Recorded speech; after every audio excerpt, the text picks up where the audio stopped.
Last year, Nigel Farage suddenly had his bank account closed, despite banking with them for many years. It also transpired that 3 members of the family also had their accounts cancelled by different banks. Since this made the headlines, thousands of people have come forward announcing that they too have had their account closed for what seems to be no good reason. It seems just because of what they believe or do.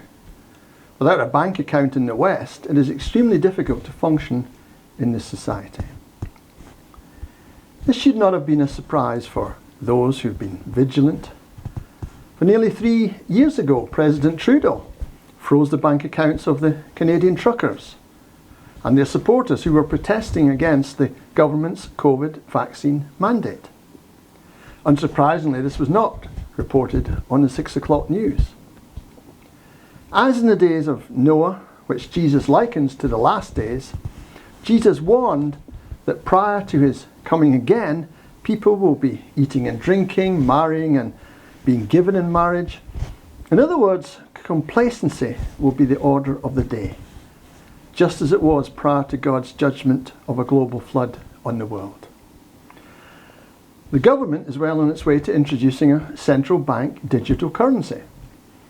When linked to an individual's digital ID, it will allow them to track and to control us and to switch off access to funds for anyone who challenges the mainstream narrative.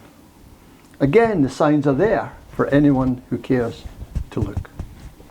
In China, the great majority of people pay for consumer goods and services using smartphone apps or their faces via facial recognition technology.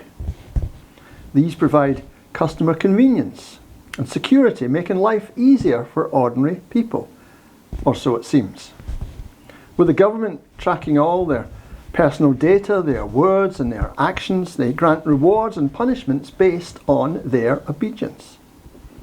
Those with high scores gain privileges, while the less compliant find life harder. For example, they may not be able to take public transport or even lose their job as a result. The bottom line, a Chinese citizen cannot participate in the economy or society unless he has the mark of approval from China's all-powerful government. In a cashless society, the state has the power to bankrupt people instantly. Jesus warned his disciples to be ready, to be diligent and to pray in these last days prior to his return. Mark 13:36-37 is a message for these days and should be heeded by all.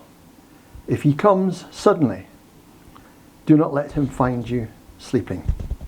What I say to you, I say to everyone, watch.